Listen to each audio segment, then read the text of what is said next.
ang mga kwento ng pag-ibig, kwento ng buhay at kwento ng pag-asa dito sa Barangay Love Stories. Love Stories.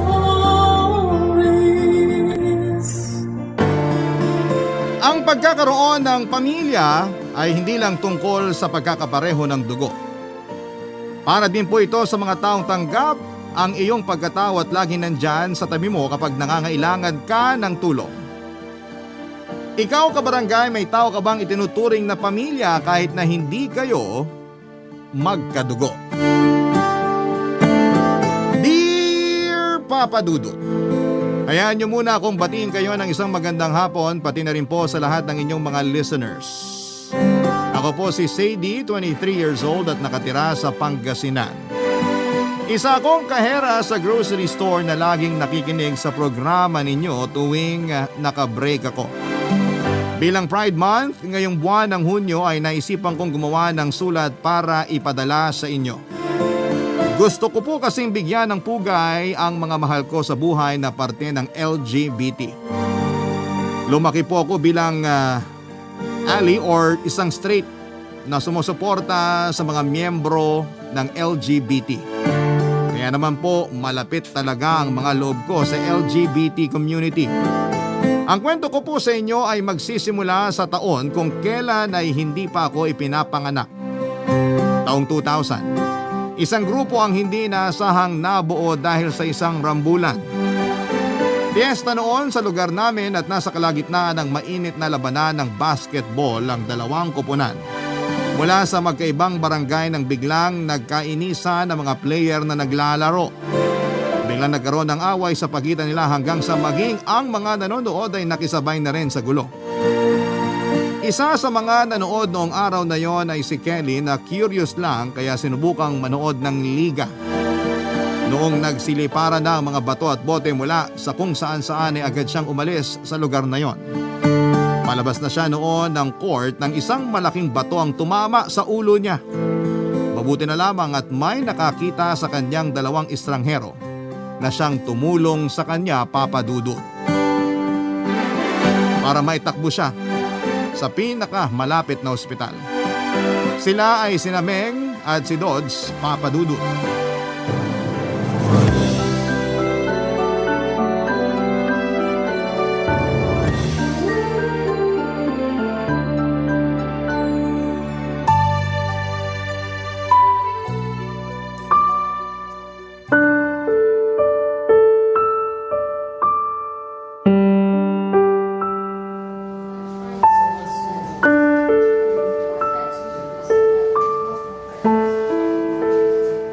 Meng, kinakabahan ako.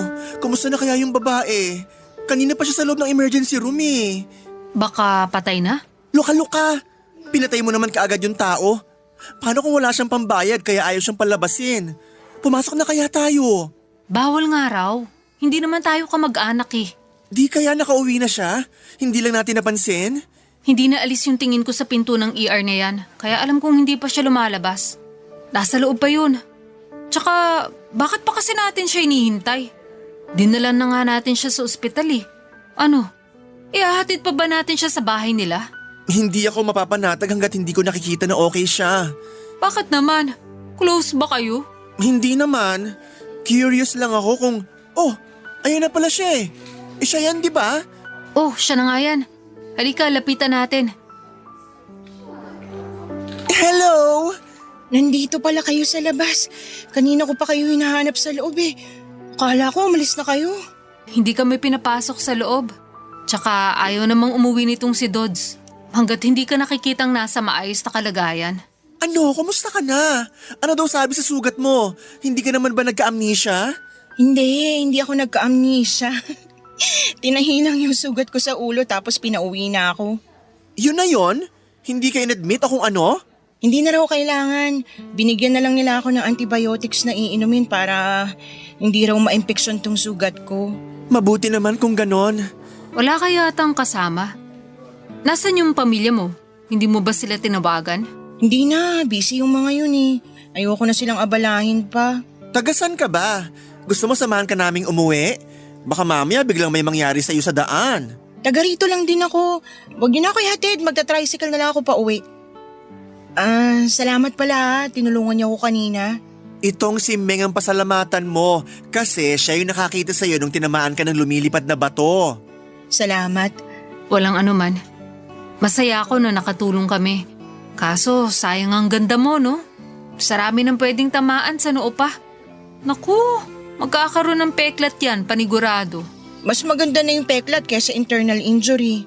Sabi nung tumingin sa akin, mabuti na lang daw, wala naman daw akong concussion. Ano yung concussion? Hindi ko nga rin alam eh. Basta oo na lang ako ng oo kanina. Sa utak ata yun. Kapag nagkaroon ng dugo sa utak mo dahil sa pagkakabato sa'yo, hindi ko lang sigurado hula ko lang. Basta. Ang mahalaga, okay ka na. Salamat talaga sa inyong dalawa. Kung wala kayo, baka umuwi na lang ako ng sugat-sugat tong noo ko. Ano palang pangalan mo? Kelly. Tawagin niyo na lang akong Kelly. Ang ganda naman ng pangalan mo, sosyalin. Sana ganyan din pinangalan sa akin ng nanay ko. Ako kasi, Rodolfo Rodolfo? Oo, pero Dodds for short. Ito namang tomboy sa tabi ko na mukhang lampasong buhok, siya si Meng. Makalampaso ka naman. Maganda kaya to nung bagong gupit. Mabilis lang talagang humaba yung buhok ko. Basta, mukha ka pa rin lampaso sa bagong hairstyle mo. Tadyakan kita dyan eh. Tara na nga. O paano yan, Kelly? Mauna na kaming umuwi. Gusto niyo bang sumabay na sa akin sa trike? Hindi na, maglalakad lang kami. Malapit lang naman bahay namin O sige, mag-ingat kayo Salamat ulit. Ikaw din. Doon na nga nagsimula ang hindi inaasahang pagkakaibigan naming tatlo. Isang babae, isang bakla at isang tomboy. Sila ang tatlong magkakaibigan na sobrang saya na tignan. Pero may kanya-kanya palang madilim na nakaraan. Si Dodds ang pinakamasayahin sa kanilang grupo at lagi itong nakabungis-ngis at siyang source ng mga corny jokes na laging nagpapasaya sa araw nila. Pero sa kabila ng pagiging palatawa nito ay may malalim pala siyang pinagdadaanan. Magaslaw siyang gumalaw sa labas, bading na bading, kumikembot ang bewang at pumipilantik ang mga kamay. Pero ang hindi alam ng iba sa loob ng kanilang bahay ay nakatago pala ang totoong pagkatao nito. Hindi kasi alam ng pamilya niya na bakla siya dahil alam niyang hindi siya matatanggap ng sarili niyang pamilya. Kapag nalaman nilang siya ay binabae, lalong-lalo na ang kanyang tito. Saka lang siya nakakapagladlad kapag kasama niya ang mga kaibigan niya. Pero pagdating sa pamilya ay lalaki siya kung gumalaw. Lalaki magsalita at lalaki ding magdamit. Takot umamin si Dodds sa kanyang mga pamilya dahil noon pa man ay hindi man sinasadya, ay may pagka-homophobic ang mga ito lalo na sa kanyang tiyuhin na iwas sa mga bakla. Kaya naman hindi nila masisisi si Dodds kung bakit takot siyang mag-out, Papa Dudut.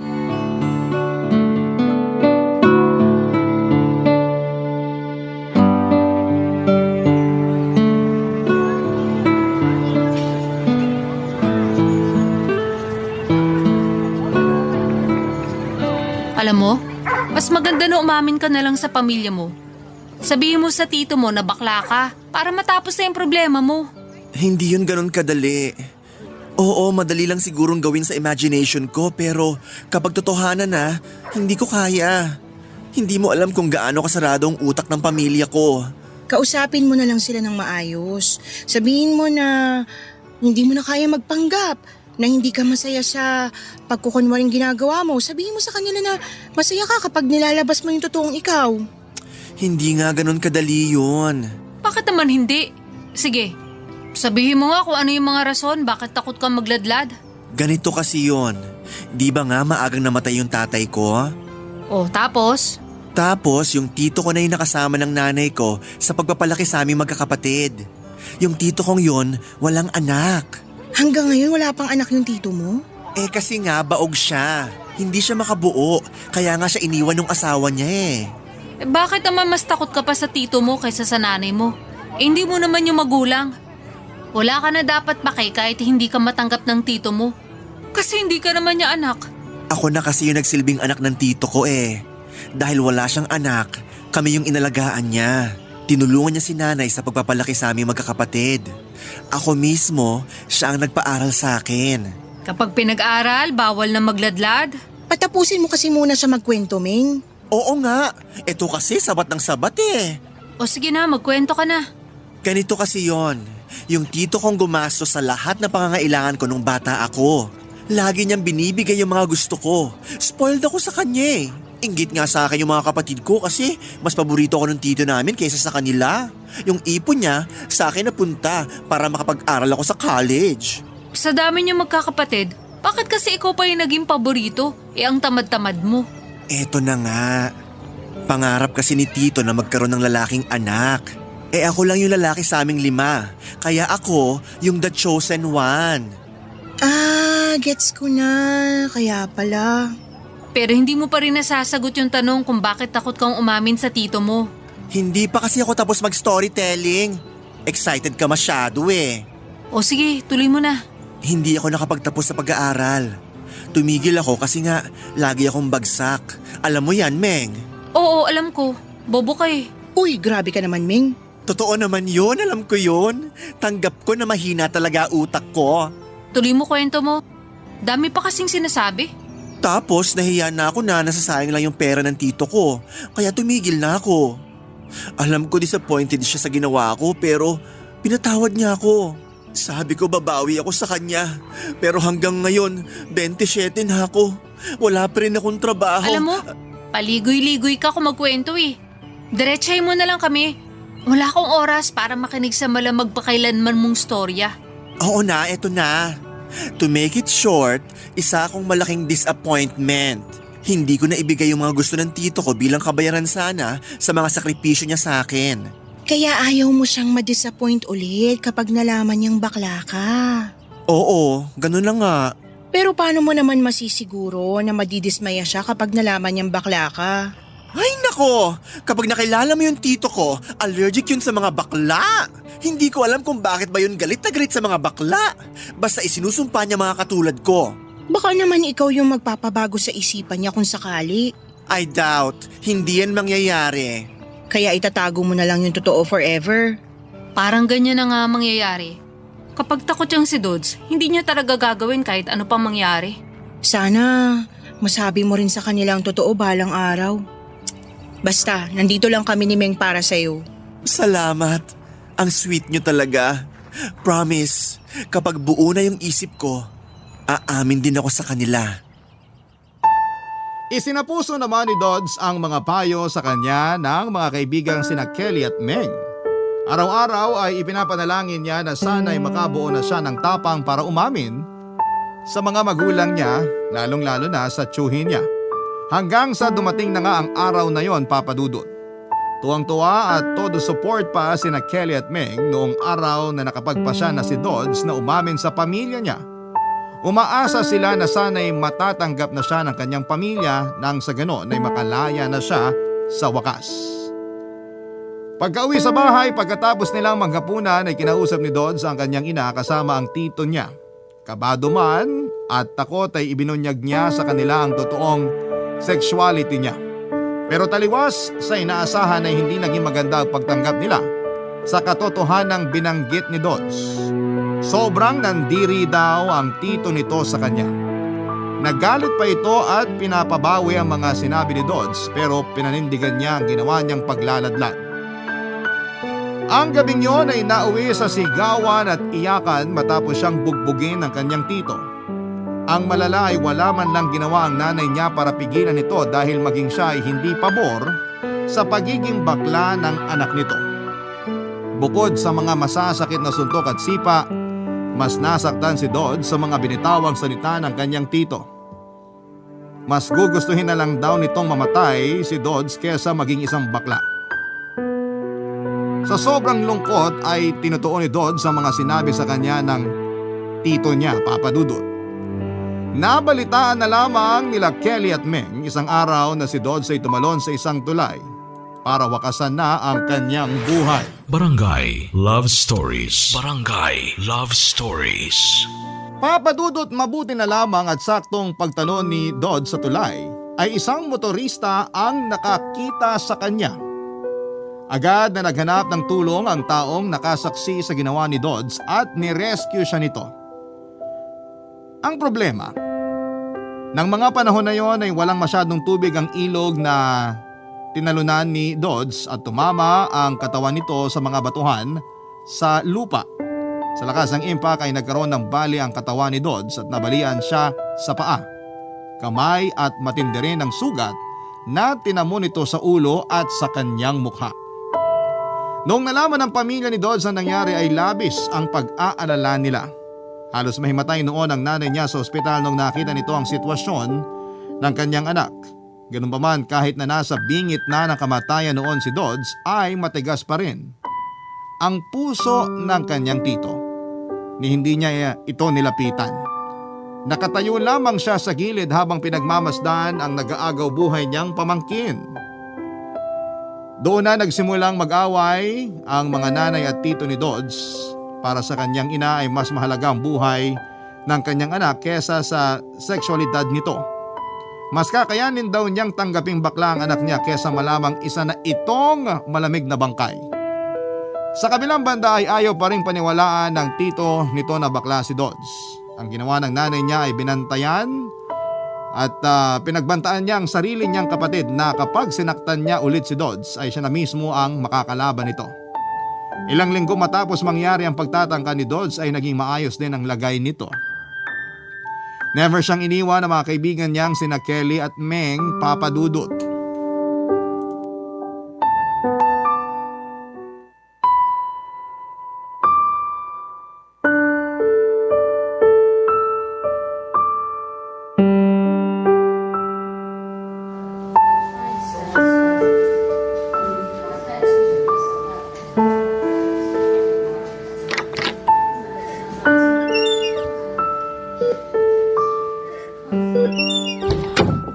Anong balita?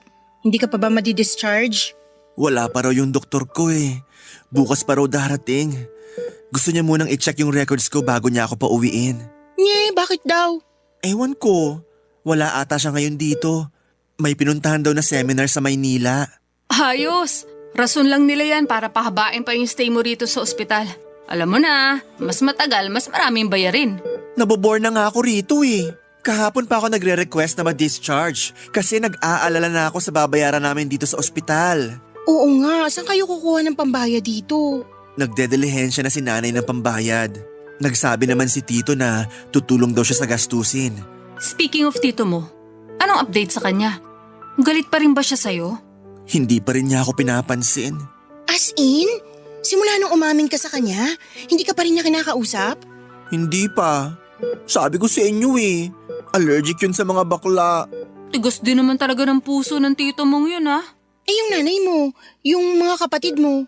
Tanggap na nila ako. Napilitan sila eh. Talagang kailangan ko pang tumalon sa tulay para matanggap nila ako. Nakakalungkot naman. Bakit kaya may mga taong ganun no? Galit sila sa mga bakla. Mga insecure lang yung mga yun. Ayaw nila makakita na masaya ang isang tao. Wala ka namang ginagawang masama. Wala ka namang inaapakang tao. Kaya bakit galit na galit sila? Hindi ko magets. Ikaw kasi open-minded ka. Ewan ko lang yung iba. Yung utak nila, utak 70s pa rin hanggang ngayon. Masyado kasing conservative ang mga Pinoy kaya ganun. Hirap na hirap tayo mag-adjust sa mga pagbabagong nakikita natin. Nakakalungkot lang na kailangan nyo pang itago yung totoong pagkatao nyo para lang matanggap kayo ng mga tao. Maiba tayo. Ano naman pakiramdam mo ngayong nakapag-out ka na? Ako? Masaya na medyo malungkot. Masaya kasi alam na ng pamilya ko ang totoo. Malungkot kasi, ayun nga, nagkatotoo yung hinala ko. Hindi nila ako tanggap. Hayaan mo. Pagtagal, unti-unti ka rin nilang matatanggap. Siguro nagulat lang sila sa nalaman nila pero sigurado ko natatanggapin ka rin nila kung sino ka. Kasi kadugo mo sila eh. Di natin sigurado. Yung tito nga niya, hindi pa rin nagbago ang isip kahit na muntik na mamatay tong baklang to eh. Yun yung masakit eh. Kung sino pa yung taong ayaw kong ma-disappoint, siya pa yung sobrang disappointed sa akin. Ibig sabihin nun, hindi ka niya mahal. Kasi kung totoong mahal ka niya at kung talagang tinuturing ka niyang anak, Tatanggapin ka niya kahit bakla ka pa. O manananggal o mukhang ipis. Bigyan mo na lang muna siya ng oras para makapag-isip-isip. Favorite ka niya eh. Hindi ka nun matitiis. Tingnan mo nga, tumulong pa siya sa mga bayarin niyo dito sa ospital, diba? Kaya nga mas nahihiya ako eh. Dismayado na nga sila. Napaggastos pa sila. Tanga ka rin kasi. Sino ba nagsabi sa'yo na tumalon ka sa tulay? Malay ko ba na may tutulong sa akin? Kung natuluyan lang sana ako, di sana wala na silang gastos. Hoy! Yan ang wag na wag mo nang uulitin. Pasalamat ka, naka-dextrose ka pa. Matagal ka na dapat namin binatukan ni Meng dahil sa ginawa mo eh. Oo nga. May patalon-talon pa sa tulay. Feeling mo ikaw si Darna? Huwag mo nang uulitin yun ha. Oo na, hindi na. Sorry kung pinag-alala ko kayo. Basta, tandaan mo, nandito lang kami na pwede mong matakbuhan kapag nangailangan ka ng masasandalan. Salamat. Ganon na nga ang nangyari, Papa Dudut. Sa takot na baka magkaroon sila ng hidwang magkapatid ay hindi na ulit sinaktan si Dodds ng kanyang tito. Ang problema ay wala na silang imikan simula noon. Hindi na siya pinapansin ng kanyang tito at ni hindi siya matignan nito o malapitan. Iniwasan siya nito na para bang may nakakahawa siyang sakit. Yun ang tiniis ni Dodds sa mahabang panahon, kapalit ang pagkakalaya nito mula sa pagpapanggap. Sa kabilang banda, kung nahirapang magladlad si Dodds ay kabaliktaran naman ito si Meng. Si Meng ay very open sa sexuality niya at sa katunayan nga, Papa Dudut, nung unang nakilala ni Kelly si Meng ay inakala niyang lalaki ito dahil lalaking lalaki na talaga ang datingan niya.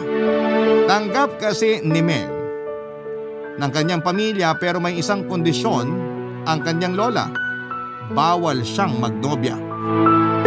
Nang mga panahon na yon ay okay lang naman para kay Meng ang naging kondisyon ng kanyang lola. Ang importante para sa kanya noon ay ni-express na niya ang tunay niyang pagkatao. Pero nagbago ang lahat nung nagsimulang mahulog ang loob ni Meng sa isang babae. Kahit na nangako siya sa kanyang lola na hindi siya magjojowa ng babae ay naglakas loob pa rin siyang ligawan ng babaeng nagugustuhan niya. Mabuti na lamang at ginawa niya yon dahil agad din naman siyang sinagot ng babaeng yon, Papa Dudut.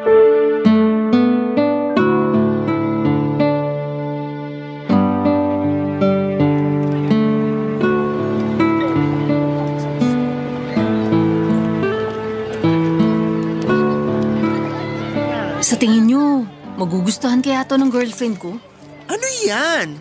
Anting-anting? Sira ulo, kwintas to. Ireregalo ko sa birthday ng baby loves ko. Ang sweet naman. Magugustuhan niya yan. Maniwala ka sa akin. Alam mo kung ano mas magugustuhan niya kesa dyan sa kwintas na mukhang binili mo lang sa tabi-tabi? Ano? Ano pa mas gaganda kaysa rito, Aber? Kapag niligal mo na siya sa pamilya mo. Ha? Anong ibig mo sabihin sa niligal? Kapag ipinakilala na niya yung GF niya sa pamilya niya. Ganun pala ibig sabihin nun. Oo nga, bakit nga ba hindi mo pa siya pinapakilala sa pamilya mo? Hindi pwede. Bakit naman hindi pwede? Hindi siya matatanggap ng lola ko. Ha? Akala ko ba tanggap ka na niya kahit na tomboy ka? Tanggap nga siya, pero bawal naman siya makipagrelasyon. Ay talaga? Oo, yun ang usapan namin ng lola ko. Gawin ko raw kung anong gusto kong gawin. Basta wag lang daw ako makikipagrelasyon sa kaparehong kasarian. Bakit naman? Anong dahilan niya? Sabihin na lang natin na daig pa ng lola niya yung mga madre. Madre? Paanong madre? Di ko gets. Si lola kasi, taong simbahan yun.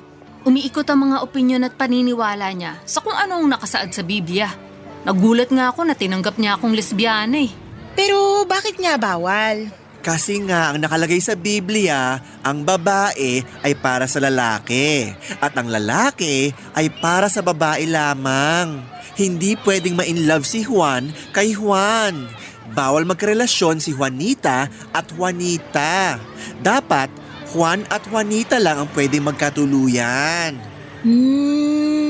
Kaya mo naman pala sinisikreto yung girlfriend mo. Yan yung lagi nilang pinag-aawayan na magjowa eh. Ang sakit kaya kapag tinatago ka ng karelasyon mo. Kaya naiintindihan ko rin yung jowa mo eh. Siya pang kinampihan mo kaysa sa akin? Syempre naman. Nire-respeto ko lang talaga yung kagustuhan ng lola ko. Tinanggap niya ako kung ano ako. Kaya kailangan ko rin tanggapin kung ano yung gusto niya. Parang give and take lang. Kahit na hindi ka masaya? Sino nagsabing hindi ako masaya? Masaya ako kasi may girlfriend ako, no? Ang tanong, yung girlfriend mo masaya ba? Bakit yung ba ako pinagkakaisahan? Hindi pa pwede maging masaya na lang kayo para sa akin? Gusto lang namin na maging malaya ka na ng tuluyan. Parang parang aso na nakatali. Tanggap ka nga, pero marami namang bawal. Hindi nyo kasi ako naiintindihan eh. Yung lola ko ang nagpalaki sa akin. Siyang kumupkup sa amin magkakapatid nung naulila kami. Ayokong kalimutan yung mga sakripisyo niya sa amin. Kaya yung konting hiling niya na bawal mag-girlfriend, gusto kong sundin yun. Hindi mo naman sinunod eh. Oo nga, nag-girlfriend ka pa rin kahit bawal. Basta ang mahalaga, hindi niya alam. Ayan tayo eh. Okay lang, basta hindi mahuli, ganun. Ganun na nga. Kaya sa halip na problemahin niyo ako, tulungan niyo na lang ako mag-isip kung anong ireregalo ko sa girlfriend ko. Ano bang maganda? Maganda naman yung kwintas ah. Ay wag! Baka maging single ka niya nang wala sa oras kapag yan ang binigay mo sa jowa mo. Halika, samahan niyo ako at maghahanap tayo ng magandang regalo. Sa kasamaang palad ay hindi nagtagal ang relasyon ni Meng at ng girlfriend nito. Ayaw talaga noong sabihin ni Meng sa lola niya na may karelasyon siyang babae, kaya iniwan siya ng kanyang nobya. Naging sawi siya sa pag-ibig pero hindi siya nagpadaig. Nasaktan siya pero hindi niya hinayaang magupo siya ng kalungkutan dahil alam niyang marami pa siyang ibang babae na makikilala. Papadudod sa mga sumunod na taon ay maraming naging girlfriend si Meng at lahat ng yon ay patago. At dahil patago ang mga naging relasyon niya ay walang nagtagal sa mga ito dahil mahirap din namang makipagrelasyon ng pasikreto. Ilang beses umiyak si Meng sa mga kaibigan niya at lagi siyang pinapayuhan nila Kelly at Dodds na kausapin na lamang ng maayos ang lola niya para payagan na siyang magjowa dahil matanda naman na siya. At kaya na niyang magdesisyon para sa sarili niya. Sa huli naman ay sinunod din ni Meng ang payo ng mga kaibigan niya. Pagod na siyang maghanap ng kasintahan at pagod na rin siyang masaktan. Kaya naman hiniling niya sa kanyang lola na kung pwede ay payagan na siya nitong sumaya at magkaroon ng sariling love life. Laking gulat ni Meg. Nung walang kaabog-abog ay pumayag ang lola nito sa kahilingan niya. Pinayagan na si Meg na makipagrelasyon. Pero sa isang kondisyon, kailangan niya munang maghanap ng maayos na kabuhayan o trabaho. Barangay Love Stories. Barangay Love Stories. At yun na nga naging next mission nila Kelly at Dodds.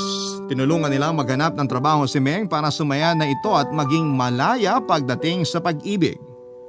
Mula sa paggawa ng resume hanggang sa pagpunta sa mga establishments para makapag-apply ay inisa-isa ng tatlo ang buong bayan nila para maihanap si Meng ng trabaho.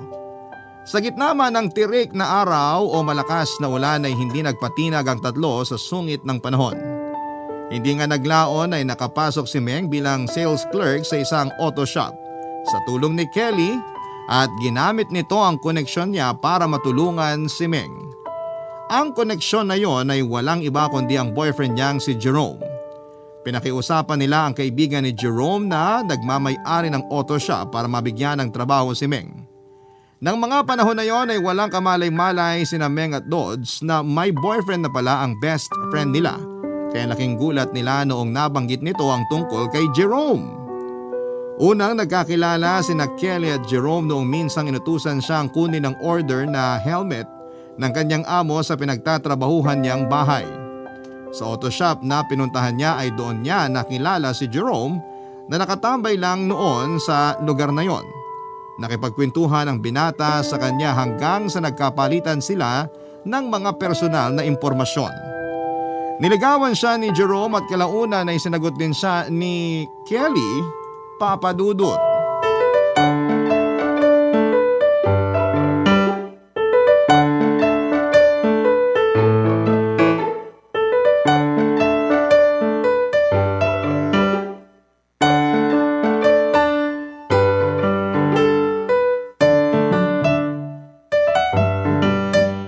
Nandito lang pala kayo. Kanina pa ako nag-aantay sa tambayan natin. Wala akong oras para tumambay ngayon. Bakit? May lakad ka ba? Ba't ka nakabihis? Ngayon yung first day niya sa trabaho. Hindi mo maalala? Ikaw pa nga nagpasok sa kanya eh. Ngayon na ba yun?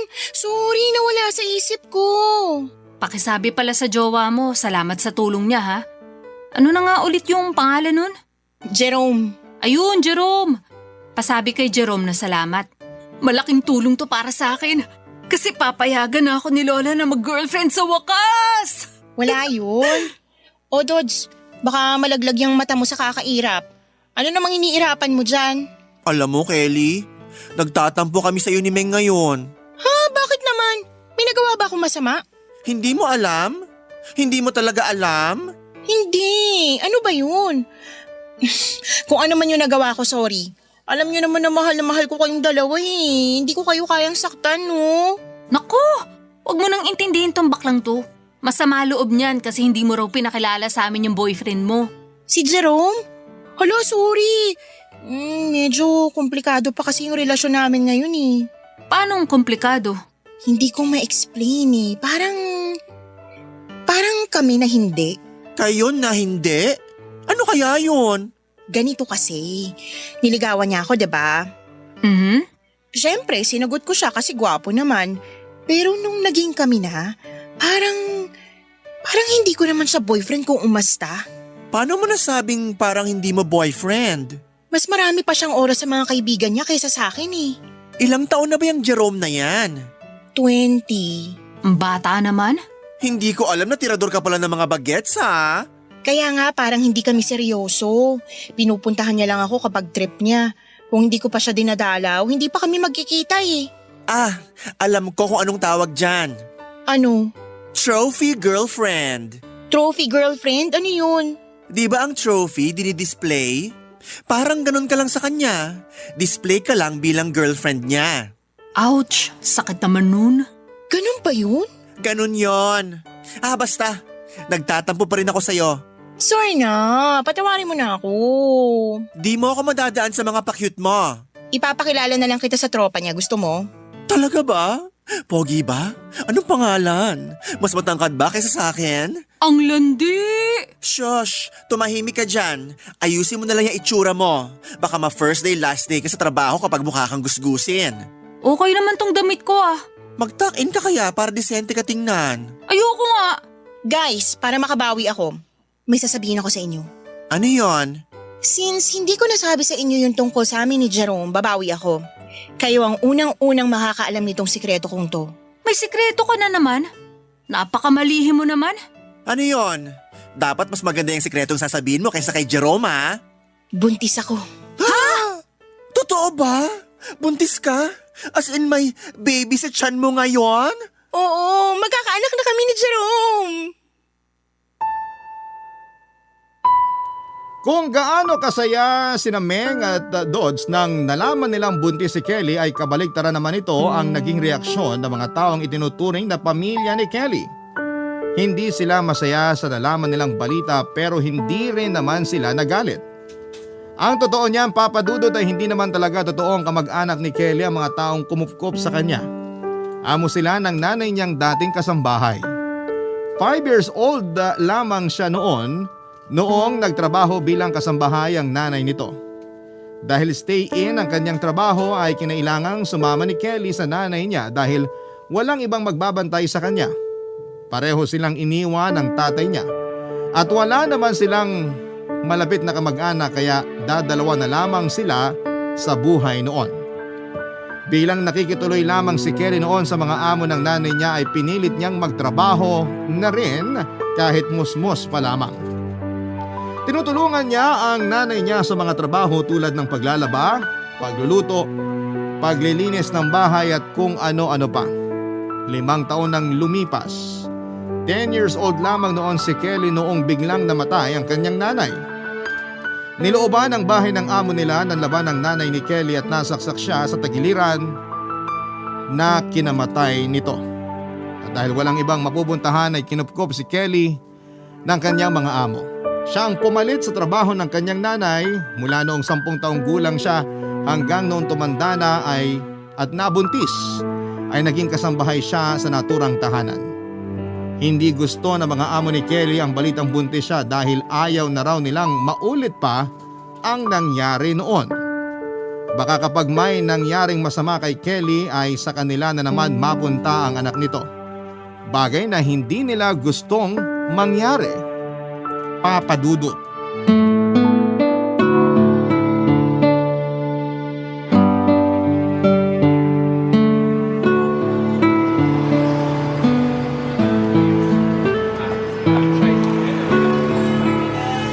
Asa na ba si Ming? Gutom na ako. Baka mamaya hinahanap na ako ng amo ko. Sabi niya lalabas siya ng alas 4 eh. Ang tagal naman. Ay, maiba tayo. Talaga bang hindi na nagparamdam sa'yo si Jerome? Hindi na. Simula nung nalaman niyang buntis ako, bigla na lang siyang nawala. As in? Wala nang komunikasyon? Wala na. Zero communication. Nakakaloka naman yung boyfriend mo. Saan naman kaya yun nagtatago? Ewan ko nga eh. Nakarinig lang ng salitang buntis, bigla na lang nawala. Teka, ayan na si Meng. Tanungin natin kung tumambay ba siya dito sa auto shop. Di ba magkaibigan yung boss ni Meng tsaka si Jerome? Oo, magtropa sila. Uy! Kanina pa ba kayo? Sorry, kaalis lang nung huling customer ko eh. Oo, kanina pa kami rito. Gutom na kami. Uy Meng, anong balita sa boyfriend ni Kelly? Nagpupunta ba siya rito? Wala eh, hindi pa rin siya nagpapakita. Nakikibalita nga rin ako sa boss ko kung may alam siya sa kaibigan niya. Pero ayaw niya magsalita eh. Ayaw daw niya madamay sa gulo. Hindi na talaga magpapakita yon. Dito tambayan nila magbabarkada eh. Kung hindi na siya nagpupunta rito, ibig sabihin nun, ayaw na talaga niya magpakita sa akin. Ang gago naman nun. Matapos magpakasarap, tatakbuhan ka. Hayaan nyo na, hindi ko naman siya kailangan eh. Kaya kong alagaan tong anak ko ng mag-isa. Sinubukan mo ba siyang puntahan sa bahay nila? Oo, ilang beses na ako nagpunta doon pero ayaw niya talaga magpakita sa akin. Pati mga kamag-anak niya, tinatago siya eh. Bahala siya. Gawin niya kung anong gusto niya. Hindi siyang pinoproblema ko ngayon. May iba ka pa bang problema? Ano pang problema mo maliban sa boyfriend mo? Pagkapanganak ko, kailangan ko na raw umalis sa mga amo ko. Ha? Pinapalayas ka na? Bakit naman? Natatakot sila na baka maulit-ulit yung nangyari kay nanay. Baka daw bigla rin akong mamatay. Ayaw na nilang kumupkup ng bata. Grabe naman yung mga amo mo. Patay agad? Saan ka titira ngayon yan? Yun nga ang problema ko. Kailangan ko maghanap ng malilipatan. Kung malaki lang sana yung bahay namin, pwede kitang kupkupin dun eh. Kaso ang dami na namin kaya sorry, wala ako may offer sa'yo. Hindi rin pwede sa amin kasi maliit lang ang bahay namin eh. Hindi ko naman sinasabi to para makitira ako sa inyo. Siyempre, ayoko rin namang maging pabigat lalo na't magkakaroon na ako ng anak. Kaya ko namang maghanap ng malilipatan. May ipon naman ako eh. Hayaan mo, tutulungan ka namin maghanap ng murang malilipatan. Tama, tinulungan mo ako makahanap ng trabaho. Kaya tutulungan din kita maghanap ng bago matitirhan. Salamat. Kayo na lang talagang natitirang pamilya ko eh. Alam nyo, gawin ko kaya kayong ninong at ninang ng anak ko. Talaga? Ay, gusto ko yan! Ikaw, Meng, okay lang ba sa'yo? Oo naman, yan ang kauna-unahang inaanak ko kung sakali. Wala nang bawian na, kayo ng ninong at ninang ng anak ko. Maliit na bagay. Reregaluhan lang namin siya kapag birthday at Christmas, di ba? Yun lang naman ang role ng ninong at ninang eh. Hindi kaya. Hindi lang naman yun ang trabaho ng ninong at ninang eh. Siyempre, tutulungan nyo rin akong gabayan yung bata sa paglaki niya. Yun lang? Madali lang yun. Kami pa ba ni Dodds? Yakang-yaka namin yan. Salamat talaga. Paano na lang ako kung wala kayo?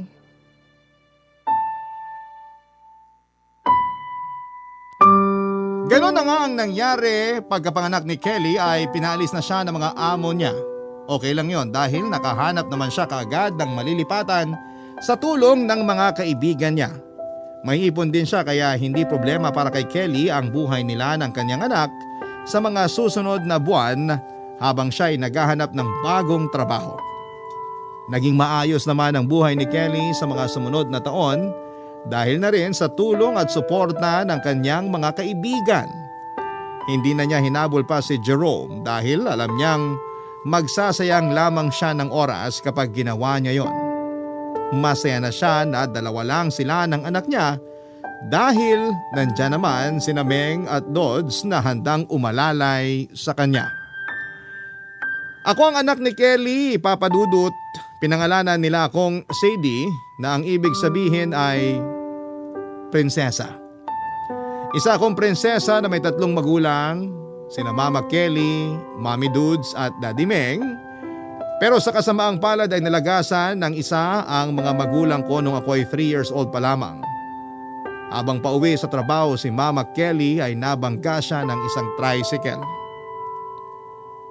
Tumilapon siya sa kalsada at nagulungan ng van. Hindi na siya naitakbo pa sa ospital at diniklarang dead on the spot. Bilang ninong at ninang sina Mami Dudes at Daddy Meng ay inampun ako dahil wala na akong iba pang mga kamag-anak na mag-aalaga sa akin. Silang 2 na ang kinalakhan ko. Si Dudes ang naging nanay at si Meng naman ang naging tatay ko at wala akong memorya kay Mama Kelly, Papa Dudut. Tanging ang mga kwento lang nila Dudes at Meng ang nagsilbing ala-ala ko sa nakaraan ko. Ngayong Pride Month ay gusto kong pasalamatan ng 2 taong nagmahal sa akin ng higit pa sa anak. Gusto kong ipagmalaki sa buong mundo sina Dudes, ang lalaking tumayo bilang ina ko at si Meng ang babaeng nagsilbi kong tatay. Papa Dudut, dito na po natatapos ang kwento ko. Sana'y nagustuhan ninyo ang sulat ko. Happy Pride Month sa mga listeners na mga parte ng LGBT community. Maraming salamat Barangay LS sa pagkakataon na ito at mabuhay po ang Barangay Love Story. Salamat sa pag-ere ng mga kwento ng mga kabarangay na sobrang makulay. Ang inyong forever kapuso at kabarangay, Sadie. Nagustuhan ng iyong napakinggan? Ituloy yan via live stream sa www.gmanetwork.com/radio. Barangay LS 97.1 Forever.